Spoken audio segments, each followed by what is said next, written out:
ओम श्री परमात्मने नमः। क्योंकि वह पुरुष जब शरीर के साथ साथ मन, बुद्धि, अहंकार आदि अंतःकरणों को यहीं छोड़कर दूसरे जगत स्वप्न लोक में भ्रमण कर रहा होता है, तब उसे इस लोक के सुख दुख का भान नहीं होता। अतः हे प्रिय, तुम अब भी इस बात को स्वीकार कर लो। हे प्रिय, यह सब तो एकमात्र मान्यता का ही खेल है, जिससे नाना प्रकार के झमेले उत्पन्न होते हैं। ऐसा विचार करके अब तुम प्रमाद रहित होकर संपूर्ण शोक संताप त्याग दो। हे भारत, अब एक बात तुम निश्चित ही मान लो कि सर्दी, गर्मी, सुख दुख आदि सभी अनित्य हैं। ये कभी स्थिर नहीं रहते, अपितु आते जाते रहते हैं। परंतु मूर्ख मन पता नहीं क्यों इन सब से जूझता रहता है। एक समय में ये दुख देकर चले जाते हैं तो दूसरे समय में सुख देते हैं, जिसकी मूढ़ सराहना करते हैं। यही इंद्रियों एवं विषयों का स्वरूप एवं व्यवहार है।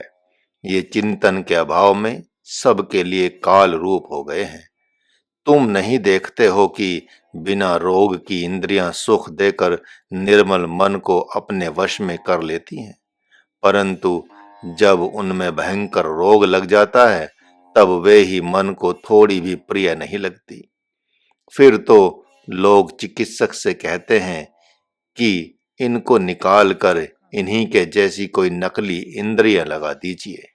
इतना ही नहीं, लंबे काल तक जब कोई असाध्य रोग शरीर को अत्यधिक पीड़ा पहुंचाता है तो मन में शरीर के प्रति भी घृणा उत्पन्न हो जाती है।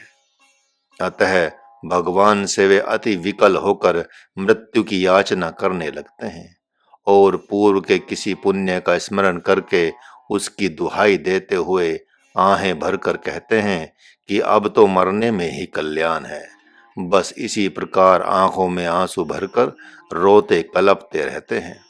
हे पार्थ, इस प्रकार तुम अपने को नित्य, अनंत एवं अनादि जानकर तथा शरीर, इंद्रियों एवं शीत उष्ण आदि विषयों को अनित्य समझकर सहन करो। निद्रा विजयी अर्जुन भगवान से अत्यंत गंभीर होकर कह रहे हैं कि हे प्रभु, अभी हृदय की पीड़ा नहीं गई, क्योंकि आप जैसा कह रहे हैं वैसा दिखाई नहीं दे रहा है।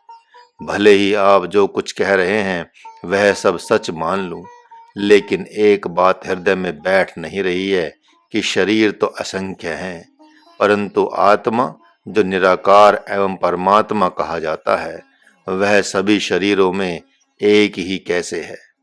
हे यदुनाथ, यदि मैं इसे सच भी मान लूं तो जब मुझ पर दुख आया है तब सब पर यह दुख क्यों नहीं गया, जबकि यहाँ पर तो सभी योद्धा युद्ध ही चाह रहे हैं। जब एक शरीर में सुख होता है तो उससे सभी को सुख की अनुभूति होनी चाहिए।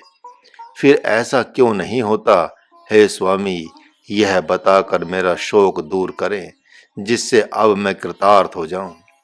नहीं नहीं पार्थ, नहीं, अपने मन में ऐसा न सोचो, क्योंकि सब में आत्मा एक ही है, किंतु सभी शरीरों में मन, बुद्धि, चित्त तो पृथक पृथक ही हैं।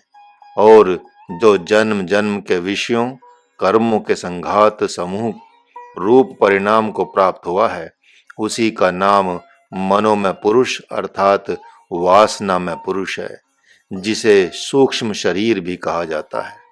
हे तात, वही मनोमय पुरुष सुख और दुख का अनुभव करता है।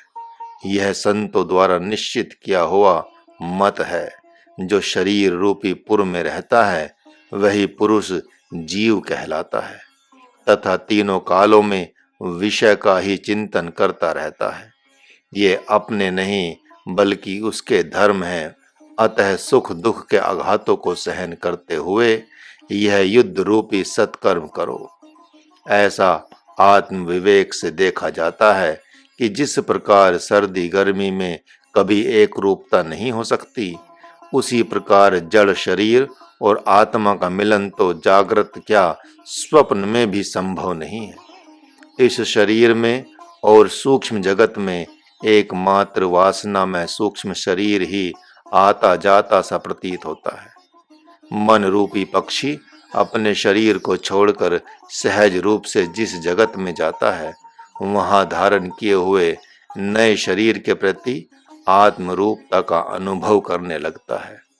यद्यपि आकाश सर्वत्र विद्यमान है, तथापि दर्पण में दिखाई पड़ता है, उसी प्रकार जो आत्मा सर्वत्र व्याप्त है, उसकी अनुभूति निर्मल हृदय में होती है। हे अर्जुन, जिस प्रकार पृथ्वी के तल में अथाह जल का वास होता है, उसी प्रकार निर्मल चित्त में आत्मा का अबाध रूप से अनुभव होता है। अर्थात निर्मल चित्त में ही आत्मा प्रतिबिंबित होता है। जिस प्रकार पक्षी एक वृक्ष को त्याग कर किसी दूसरे वृक्ष पर चला जाता है, मानो विरागी हो गया हो, उसी प्रकार यह जीव भी इस शरीर को त्याग कर किसी दूसरे शरीर और घर परिवार को ग्रहण करता है। यद्यपि जीव सत साक्षी एवं अक्षर स्वरूप वाला है, उसने अपने को मानो अशुभ वासनाओं से छुपा हुआ रखा है, परंतु इच्छा रूपी रस्सी से बंधकर वह अत्यधिक दुख पाता रहता है। वह पर्वत के समान जड़ देह को पाकर प्रतिकूल व्यवहार करता हुआ अपनी आयु व्यतीत करते हुए बारंबार नाना प्रकार की दुर्वासनाओं को धारण कर अनंत काल तक घोर नरक में वास करता रहता है। अतः यह भी सत्य ही है कि शरीर के जन्म लेने से न तुम कभी जन्म लेते हो और न इसके मरने से मरते ही हो। तुम्हारा स्वरूप तो निर्विकार, विशुद्ध, नित्य, माया रहित, सनातन और पुरातन है। तुम उसी में स्थित ही हो, फिर विकल क्यों हो रहे हो? यहाँ तुम्हारा कोई स्वजन नहीं है जो शरीर के नष्ट होने से कहता है कि मैं नष्ट हो रहा हूँ, तो उस अंधे को मैं धिक्कारते हुए छिन्न भिन्न कर देता हूँ। हे पार्थ, जो सर्दी गर्मी सुख दुख में समान चित्त वाला होता है, वही धीर पुरुष पारमार्थिक अमृत पद परम पद प्राप्त करता है। वह सुख में सुखी और दुख में दुखी नहीं होता। इन्हें अपने कर्मों का ही फल मानता है और यह भी जानता है कि दुख तो दुख का हेतु है ही, सुख भी दुख का ही कारण है। अतः वह सम शांत बना रहता है, इनका निवारण नहीं करता, अर्थात दोनों से उदासीन रहता है। आश्चर्य तो यह है कि कभी दुख ही सुख देने वाला हो जाता है, तो कभी सुख ही दुख देने वाला हो जाता है। ऐसा जानकर अपना मुख मलिन मत करो। किंतु हे प्रिय, संसार के सभी सुख दुख मिलकर भी धीर पुरुष को आत्म स्वरूप से विचलित नहीं कर सकते। जिस प्रकार कोई स्वप्न में सुख दुख भोगता हुआ विचरता रहता है, लेकिन जागते ही दोनों को एक समान ही देखता है। जैसे कोई स्वप्न में सर्दी से अति पीड़ित हो जाता है, भीषण गर्मी से अति व्याकुल हो जाता है, किंतु जगते ही वह प्रसन्न होकर कहता है कि हे विधाता, सर्दी गर्मी कहाँ चली गई। उसी प्रकार धीर पुरुष इस जगत को भी ऐसा स्वप्न में ही जानता है तथा समस्त स्वजनों को स्वप्न का ही मानता है। इसीलिए उसे अंश मात्र भी शोक मोह नहीं होता, भले ही समस्त कुल परिवार या समस्त जगत ही नष्ट हो जाए। ऐसा धैर्यवान पुरुष ही परम पद पाता है। मन में ऐसा जानकर तुम भी मैं मेरा तू तेरा करते हुए झूठ मत बोलो। हे भरत श्रेष्ठ, तुम स्वयं ही समभ्रम हो। स्वप्न में बहुत से लोग मरते जीते हैं, किंतु जगने के उपरांत सब एक समान हो जाते हैं। उसी प्रकार जन्म मृत्यु तथा मान अपमान को भी एक समान समझो। इस प्रकार प्रभु ने महात्मा अर्जुन को दिव्य ज्ञान दिया, पर उन्हें इसकी सिद्धि नहीं हुई। तब भगवान देश काल अवसर को देखते हुए प्रथापुत्र अर्जुन से एक प्राचीन कथा कहने लगे। हरि ओम।